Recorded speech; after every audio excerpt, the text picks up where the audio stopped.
हम बात करेंगे उन कॉन्ट्रैक्टर के लिए जो मध्य प्रदेश से जुड़े उपक्रम और विभागों में सर्विसेज या फिर वर्क कॉन्ट्रैक्ट परफॉर्म करते हैं।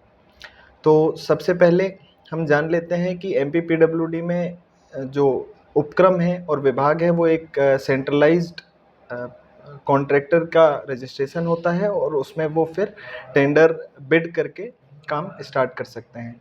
तो जो ये प्रोसेस है, इसके बाद जब काम स्टार्ट करते हैं तो जो कॉन्ट्रैक्टर हैं और जो विभाग हैं उनके बीच में मतभेद होते हैं, कुछ तकरार होती है, जिनके कारण कभी कभी एक पक्षीय कार्रवाई करते हुए विभाग आपको टर्मिनेट कर देता है या उस कार्य को टर्मिनेट कर देता है जो आप परफॉर्म कर रहे हैं। तो सबसे पहले हम ये जान लेते हैं कि कैसे हमारे पास क्या रेमेडीज़ है और कैसे हम इससे उपचार प्राप्त कर सकते हैं। तो आ जाइए कि कौन कौन से कारण हैं जिसमें विभाग आपको टर्मिनेट कर सकता है। सबसे पहला, आप जो कार्य परफॉर्म कर रहे हैं या जो सर्विसेज दे रहे हैं उसमें गुणवत्ता में कमी।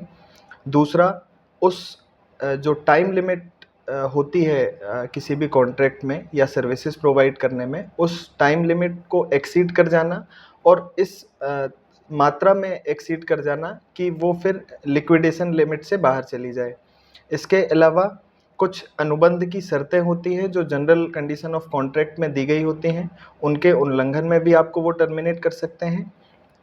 कुछ कानूनी समस्याएं या फिर आपके खिलाफ बहुत सारी जो कंप्लेंट्स हैं वो पब्लिक के द्वारा या जो भी स्टेक होल्डर हैं उस काम के, उसके द्वारा आपके ऊपर लगाई गई हों, इस कारणों से वो आपको टर्मिनेट कर सकते हैं।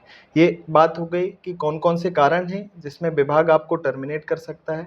अब बात करते हैं कि मान लीजिए आप टर्मिनेट हो जाते हैं, आप उस कार्य को गुणवत्ता से कर रहे हैं, पूरी सावधानी बरत रहे हैं, उसके बाद भी विभाग एक पक्षीय कार्रवाई करते हुए बिना सो कॉज नोटिस दिए हुए या फिर और भी बहुत सारे रीजंस हैं जिनसे आपको वो टर्मिनेट कर देता है, तो आप कैसे रेमेडी प्राप्त कर सकते हैं।